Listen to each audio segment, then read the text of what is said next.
Aš esu Ina. Mūsų projektas vadinasi Pažinkime šikšnosparnius drauge. Ar žinot daug apie šikšnosparnius? Taip, apskritai paėmus. Ar daug girdėjai apie šikšnosparnius? Nelabai. Daugiau apie Betmaną. Tai mūsų pirmas toks klausimas, iššūkis buvo, ar žinai, kaip atrodo šikšnosparnis? Tam, kad tiesiog žmonių atkreip dėmesį į tai, kad tai yra šikšnosparniai tokie, kad jie irgi gyvena tarp mūsų. Toks pirmasis mums kilo klausimas ir mes nusprendėm, kad reikia parašyti projektą ir pavadinom jį Pažinkime šikšnosparnius drauge.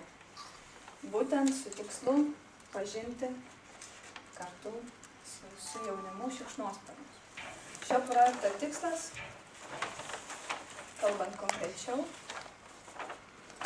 yra pagyvinti kaimo vietovių jaunimo laisvalaikį, suburiant juos kartu ir supažindinant su jų aplinkoje gyvenančių šikšnosparniais.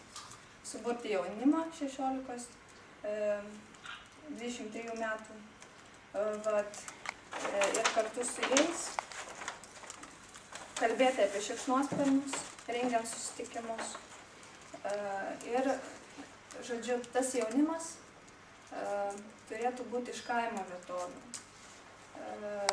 Iš tokių vietovių, kur jauni žmonės nelabai turi ko užsiimti. Jų veikla yra apribota, lyginant su miesto jaunimu. Ne? Tai va, tai pagrindė projektas tai yra orientuotas, tikslinė grupė jaunimui, į plačiai visuomenę labai, pažiūrėsim, kiek bus jėgų, tiek galbūt ir išeisim, bet kalbam apie jaunimą, taip? Vat, čia galim kažką paskaityti. Taip pat, būtent kodėl apie šikšnosparnius šnekam, nes apie juos yra daug visokių mitų, apie juos mažai žinoma ir per juos galima, taipogi ugdyti tokį domėjimąsi gamta, domėjimąsi globaliais procesais, kurie vyksta. Per tai galima šnekėti apie globalias aplinkosauginės problemas ir kartu skatinti tokį aktyvumą aplinkosaugai. Veiklos yra pagrindinės veiklos suplanuotos susitikimai su kaimo jaunimu. Susitikimai 3 dienų, nedetalizuosiu viską. Tai yra pagrindinė veikla. Taipogi inicijuoti bus straipsniai spaudoje apie šikšnosparnius jaunimą, apie tai, kaip kitose šalyse jaunimas domisi šikšnosparniais ir kaip ten, kokias veiklas vykdo ir kaip tai galima pas mus pritaikyti.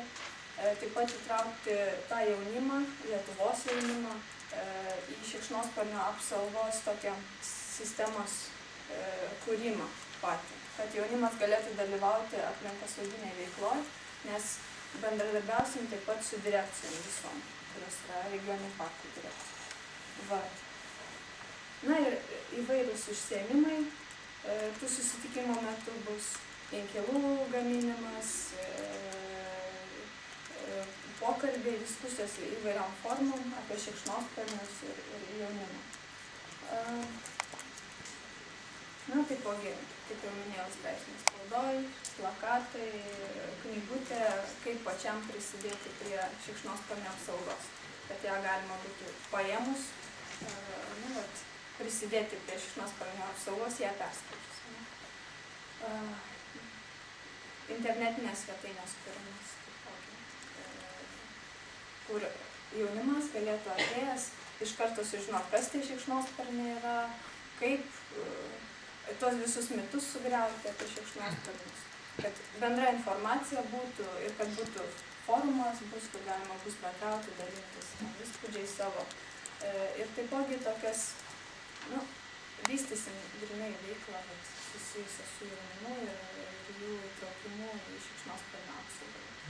Ir tai būtų specialus puslapis, ne? Tiesiog taip, specialus šikšnosparnis LT, kažkas tokio. Ne, bet tarkim, tiesiog atskiras puslapis. Taip, atskiras puslapis projektui skirtas ir ten būtų labai daug informacijos iš įvairių sričių ir apie pačius šikšnosparnius ir apie tai, kaip galime prisidėti patys prie apsaugos, tą patį inkilą pasigamindami arba ten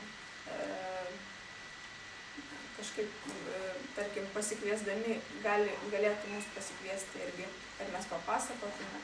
Daug žmonių tokį interaktyvų galima būtų žemėlapį, kur galvojam, kad visi, kas pasijungia prie šikšnosparnių apsaugos, galėtų, mes pažymėtume jos taškais savo tame žemėlapyje, tai būtų irgi toks internetinė svetainė.